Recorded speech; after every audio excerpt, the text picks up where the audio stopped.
Steve Jobs had a very famous Stanford speech where he said, you cannot connect the dots going forward, you can only connect the dots going backwards. And at the same time, recognize that going forward, all you can do is have faith in yourself. And Chip, you and I share a common story. We were both raised by a single mom. Yeah. And that was your first point. Yeah. What lesson did you learn from her? First of all, I'm delighted to be here.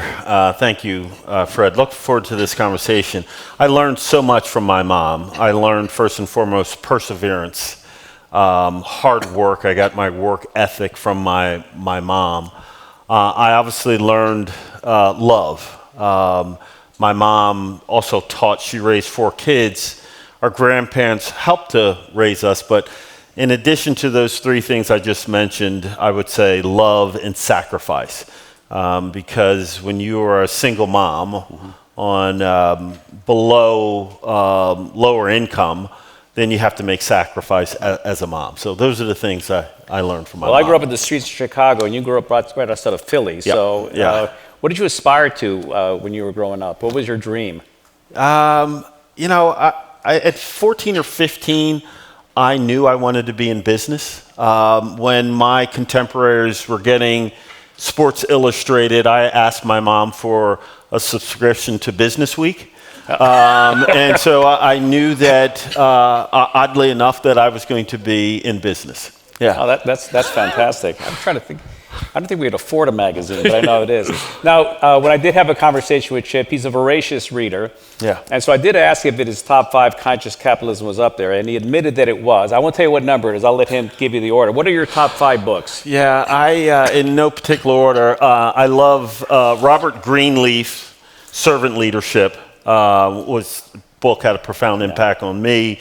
Conscious Capitalism, Setting the Table. And then I'm going to throw in the same author, Max Dupree, wrote 2 books. One's called Leadership is an Art, and the other is called Leadership Jazz. And I'm often asked that question. I have a list of 15, but you asked for 5, so there you go. Well, one of the things that Chip and I talked about, and I have been an advocate. Now, just by way of my own biography, I was born in Mexico, so I'm an immigrant to this country.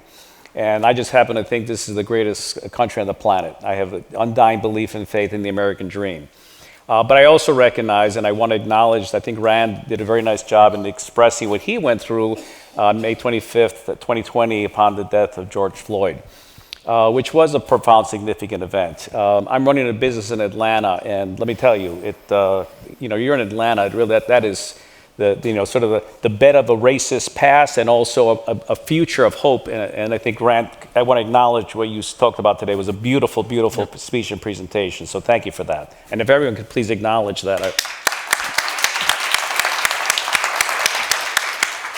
So, part of this is that I think conscious capitalism needs more diversity. I really, really believe that. I brought Jerry Fernandez here a few years ago, which turns out to be a mentor of Chip's. Because I said this community needs to hear from that voice. Hattie Hill, of course, is another person I asked to come and be here and has now joined the member of the board.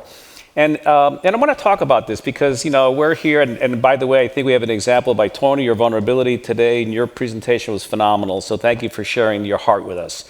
You showed the wisdom of your heart by how you expressed yourself. And so I want to ask you, as a Black man, sure.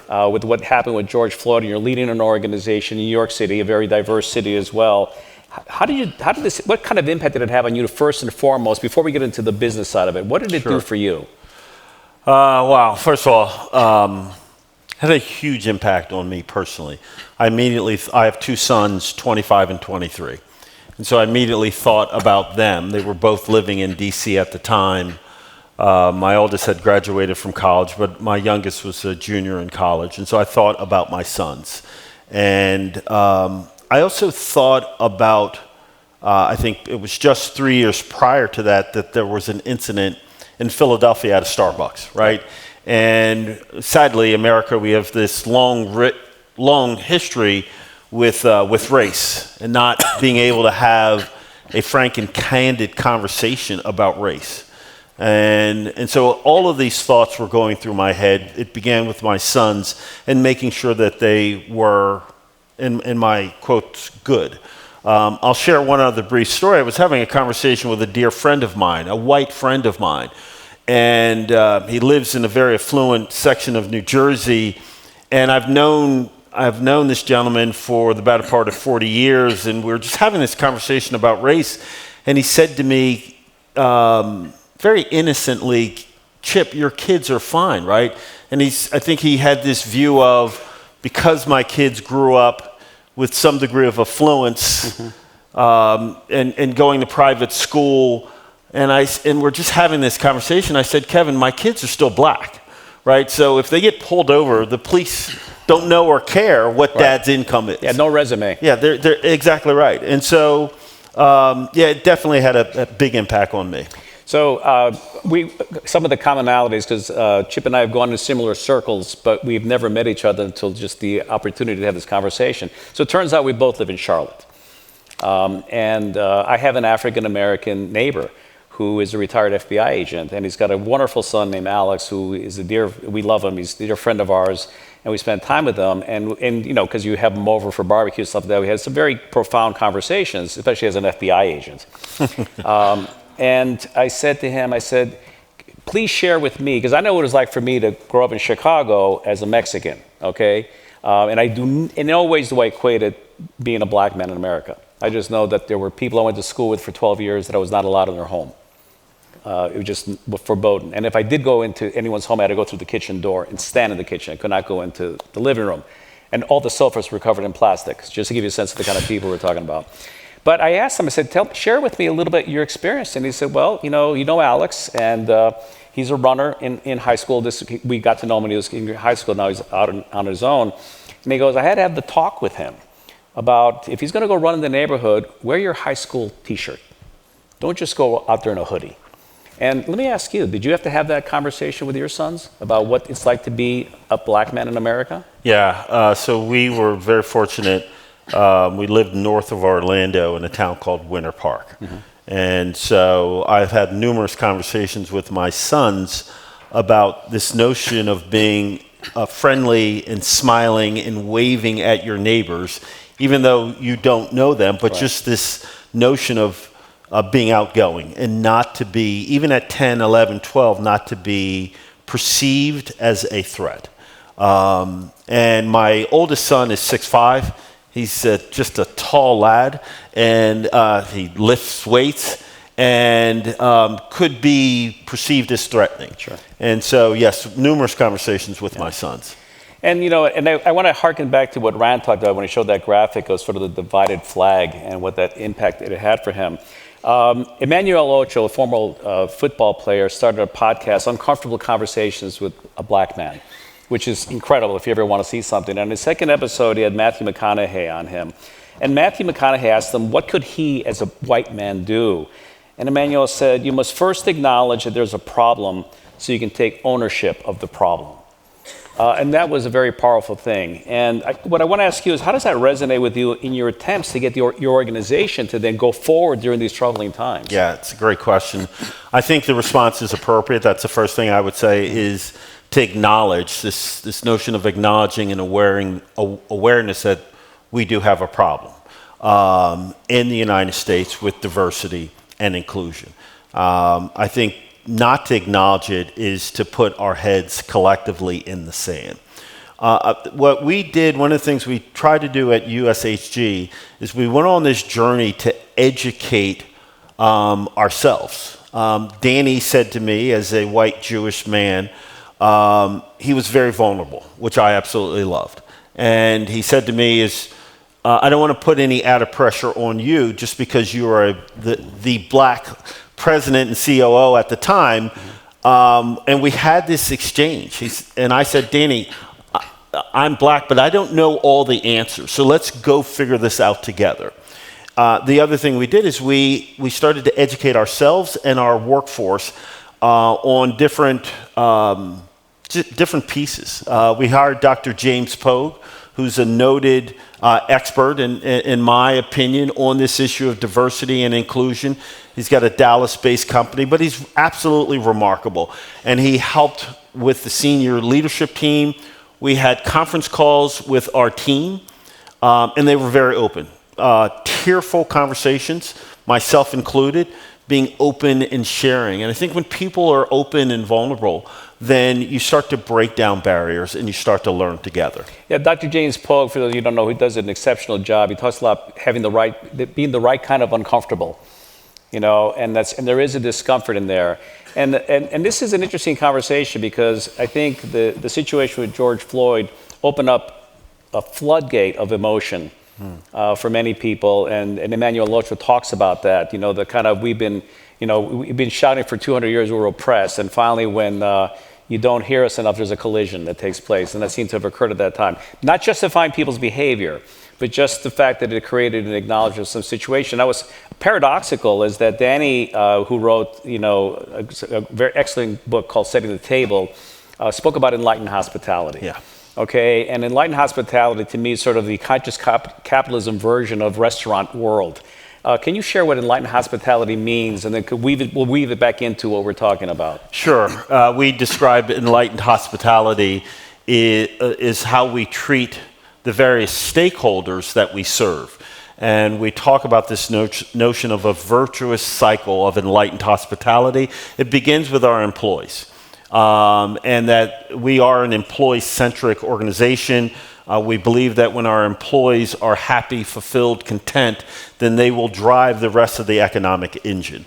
And so there's other stakeholders, obviously, that we serve, the shareholders, the people in the communities, our guests, obviously. But enlightened hospitality begins with this notion that you're going to create a wonderful environment for your workforce.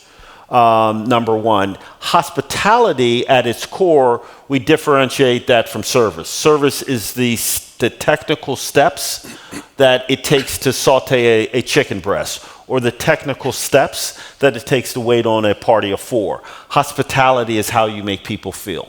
And what Danny has been able to do over his 37 years, and we work at it every single day, is to make sure that we're delivering on the hospitality when you come into one of our restaurants. I think he's been able to do that with Shake Shack as well, which is now a publicly traded company.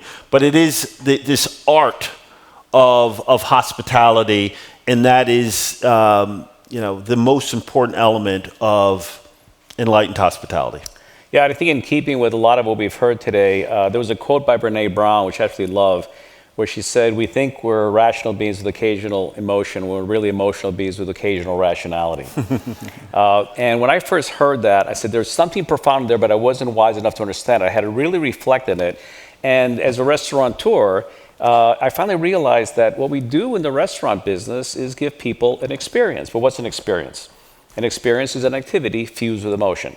If you think back on your earliest memory, good or bad, it's going to be something that happened that you participated in with emotion. You tumbled down the stairs as a toddler.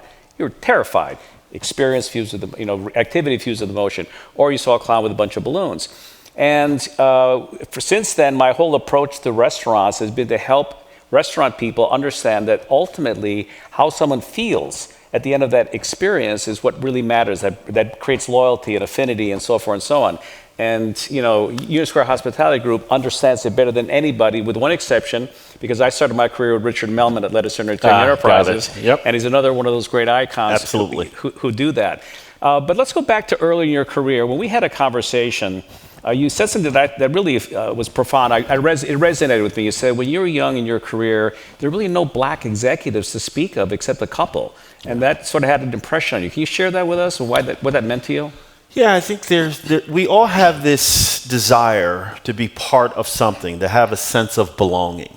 And whether you're Hispanic or Asian, black or female, white males, we all have a desire to be part of something, to be part of a club. I at the age of 40-ish is when I moved into senior management and an officer of the company. And at that time, sadly, there were not a lot of black CEOs, black presidents of major food service companies. And I love TGI Fridays. I grew up in TGI Fridays, but I remember going into Darden restaurants in 1999. And I was hired in as a senior director, and I went into my very first meeting with Olive Garden. And I go into this room, and it sounds a little stupid and silly, but I but I literally see a black gentleman at the vice president meeting. And it just struck me as both exciting and disappointing, to be perfectly candid.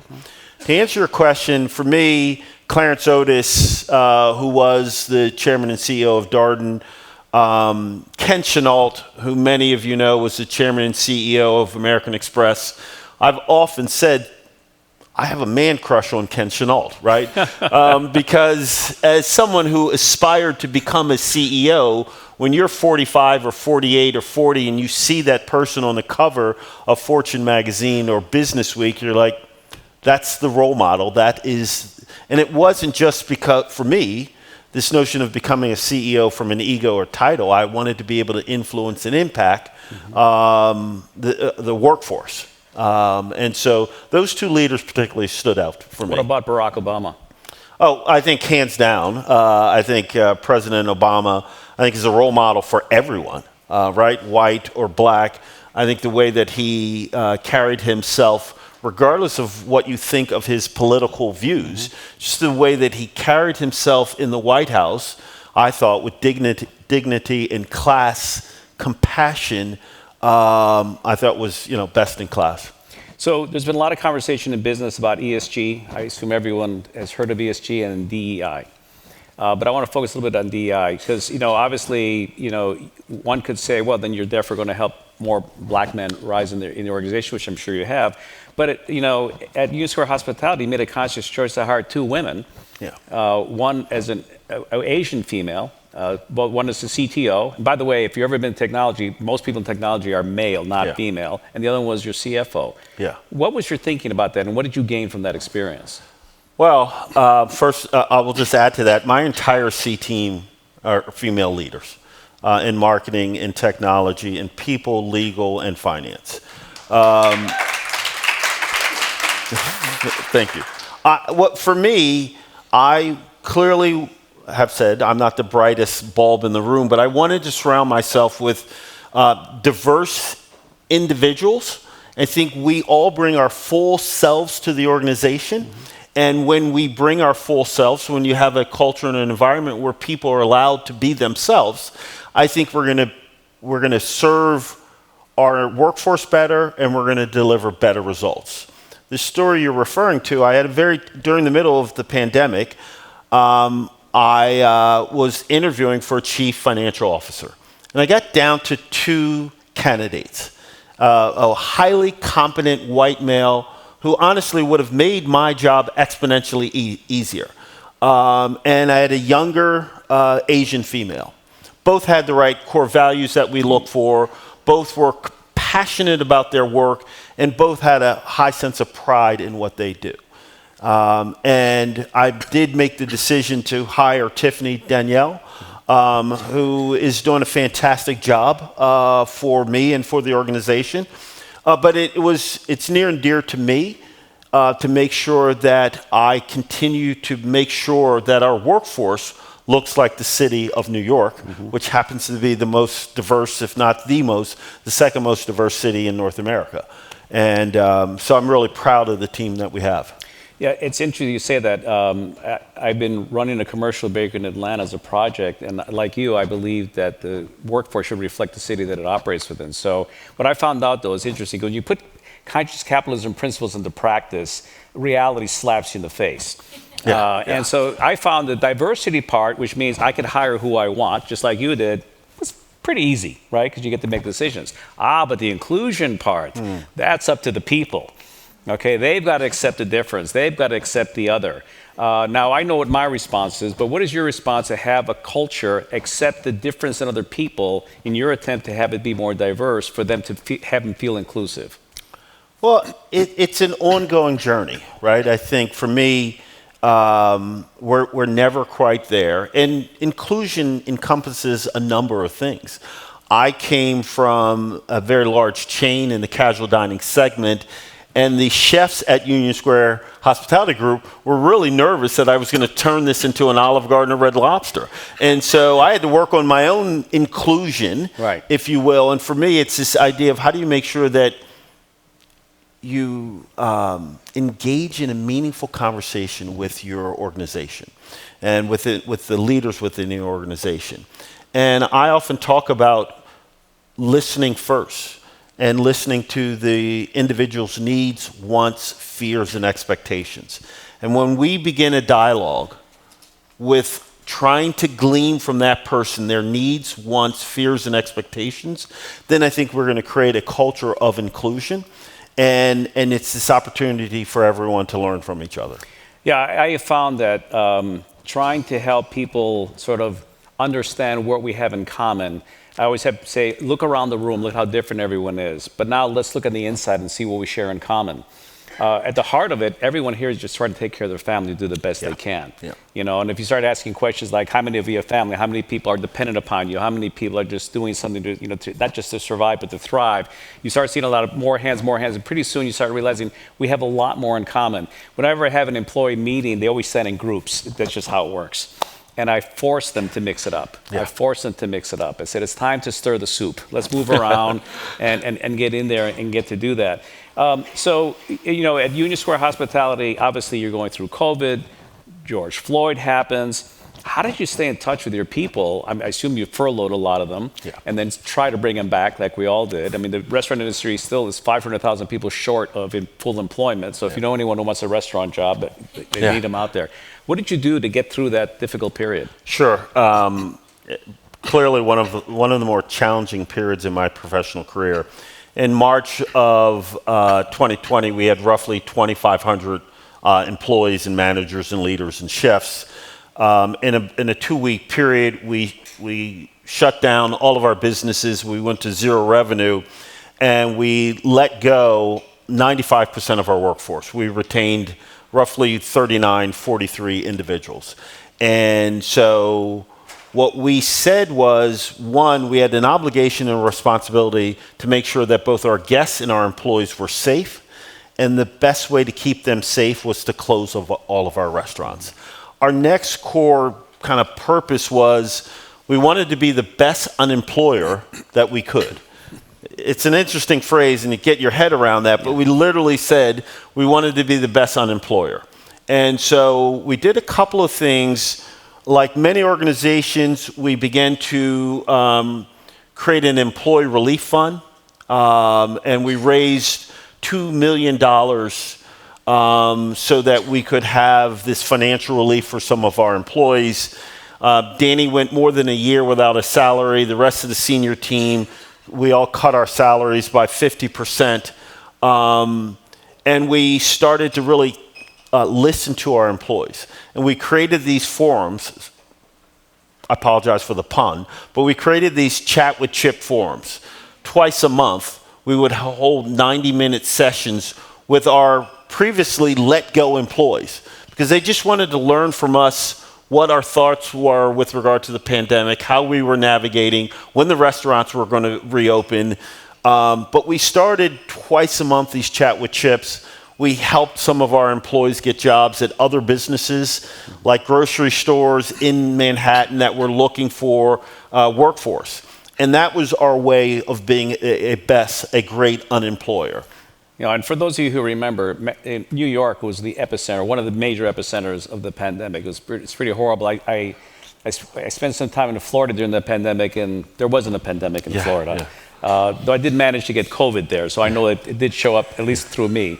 But one of the things you shared with me, Chip, is that in one of those chats with Chip, you got very emotional. You were very vulnerable. Do you mind sharing that with us? What was it that brought about that emotion for you? The emotion was around the George Floyd murder. And so the chat with Chips, we planned for these. We had different topics.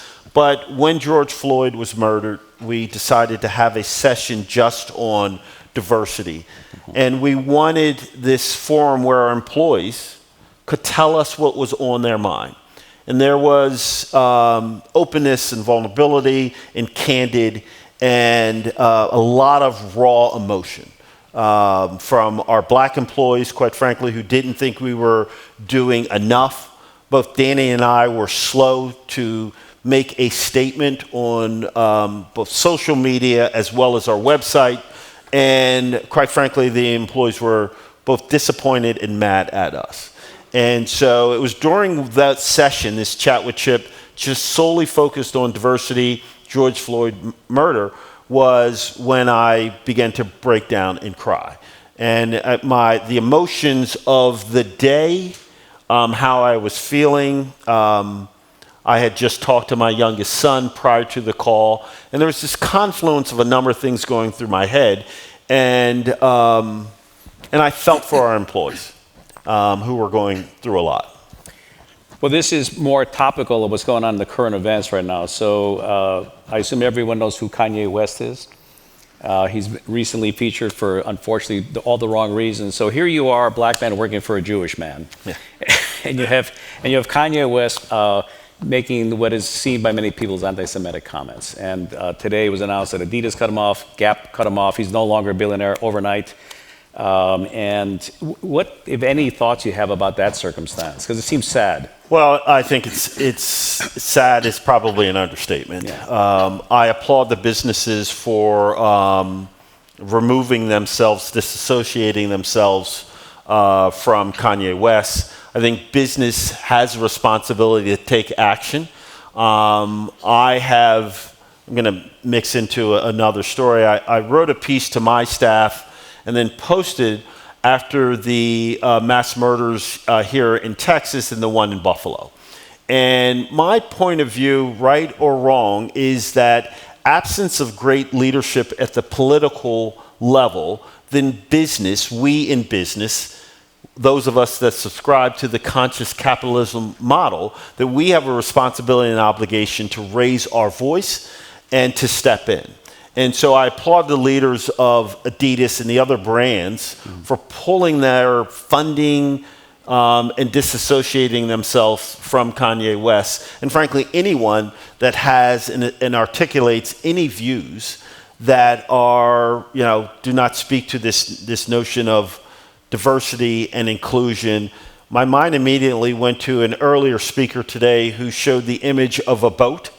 If everyone's with me, right? The two gentlemen at the other end of the boat. We are all in this together. Right. And the success, I think, of business and the success of our society is dependent upon how well we interact and respect each other. Yeah, I always use a metaphor for culture is that we're all standing in a swimming pool, and it's everyone's job to keep the water clean and pure. That's why there is no peeing section in the swimming pool. Yeah. Okay? Yeah. Because we are all in it together. Yeah. Chip, you mentioned you have two young men in their 20s, yep. And clearly, as a father, you want them to be successful and happy and safe. What kind of legacy do you want to leave them with as a business leader and as a man?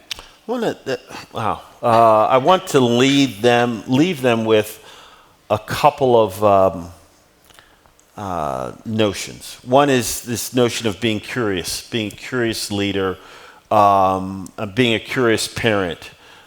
Two, I talk to my sons about the measure of a man. Mm-hmm. Now they're just starting to date, but I think that Sidney Poitier wrote a book called The Measure of the Man, and he described it as the measure of a man is how well he takes care of his family. Mm-hmm. And I hope that I've tried to role model the right behaviors with my son, and I want to leave them with the idea of when you have a family, the measure of a man is how well you take care of your family.